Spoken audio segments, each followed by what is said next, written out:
ఇక అనంతపురం జిల్లాలో బంద్ పరిస్థితిని వివరించేందుకు మా కరెస్పాండెంట్ శివారెడ్డి లైవ్ లో సిద్ధంగా ఉన్నారు. Sivareddy, good morning. అనంతపురం జిల్లాలో బంద్ ప్రభావం ఎంతవరకు కనిపిస్తోంది?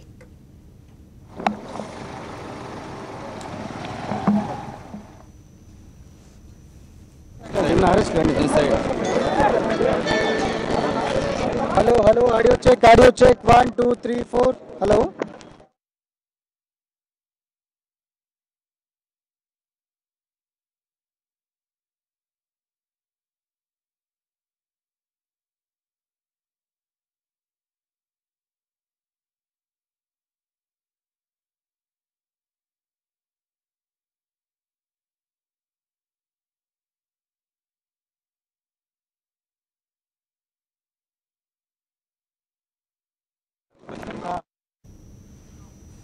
అనంతపురం జిల్లాలో కూడా బంద్ ప్రభావం కనిపిస్తోంది. ఇక కందుకూరులో ఆర్టీసీ డిపో వద్ద మొత్తం గందరగోళ పరిస్థితి ఏర్పడింది. ఏలూరులో కూడా బంద్ ప్రభావం కనిపిస్తోంది. మొత్తం రాష్ట్ర వ్యాప్తంగా కూడా బంద్ ప్రభావం కనిపిస్తోంది.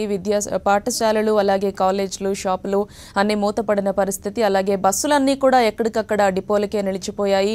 ఇక వైఎస్ఆర్సీపీ మహిళా కార్యకర్తలు అడ్డుకుంటున్న పోలీసులకు రాఖీలు కట్టి వినూత్నంగా నిరసన తెలిపారు.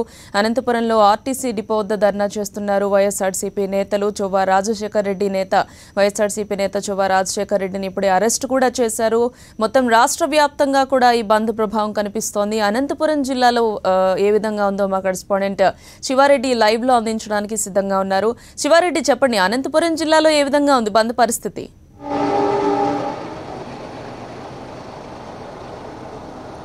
గౌతమి, అనంతపురం జిల్లాలో వైఎస్ఆర్సీపీ చేపట్టిన బంద్ పూర్తి స్థాయిలో విజయవంతమైందని చెప్పవచ్చు. ఎందుకంటే ఈ అర్ధరాత్రి నుంచే అనంతపురం జిల్లా వ్యాప్తంగా 14 నియోజకవర్గాల్లోనూ బంద్ తీవ్ర స్థాయిలో జరుగుతోంది. ఎందుకంటే తెల్లవారుజామున 4 గంటల నుంచే పెద్ద ఎత్తున వైఎస్ఆర్సీపీ నేతలు, కార్యకర్తలు రోడ్లపైకి వచ్చారు. ఎక్కడికక్కడ ధర్నాలు, రాస్తారోకోలు చేపట్టారు. అదేవిధంగా ప్రధానంగా ఆర్టీసీ డిపోల వద్ద పూర్తి స్థాయిలో బంద్ నిర్వహించడం జరిగింది.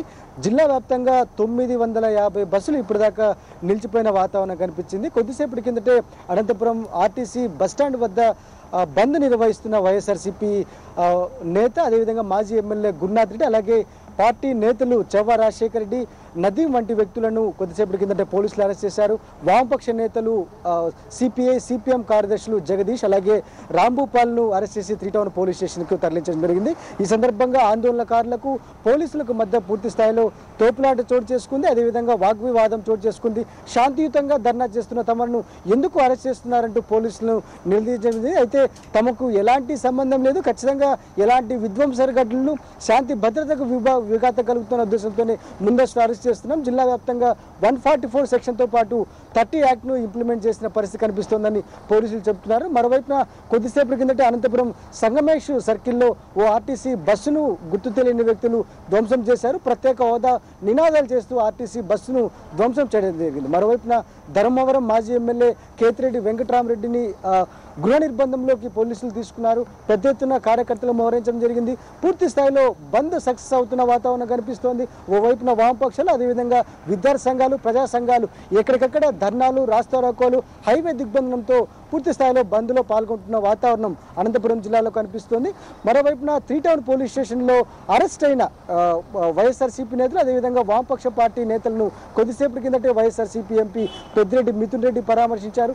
ఖచ్చితంగా ఖండిస్తున్నాం అరెస్టులను, ఎందుకంటే శాంతియుతంగా ప్రజాస్వామ్యబద్ధంగా ఆందోళన బంద్ నిర్వహిస్తున్న వైఎస్ఆర్సీపీ నేతలను, వామపక్ష నేతలను ఎందుకు అరెస్ట్ చేశారు? ఒకవైపున మీరు సాధించారు, మరోవైపున మేము సాధించేందుకు తీవ్రతరమైన ఉద్యమాలు చేస్తుంటే ఎందుకు సహకరించడం లేదని చంద్రబాబుకు పెద్దిరెడ్డి మిథున్ రెడ్డి సూటిగా ప్రశ్నిస్తున్న వాతావరణం కనిపిస్తోంది.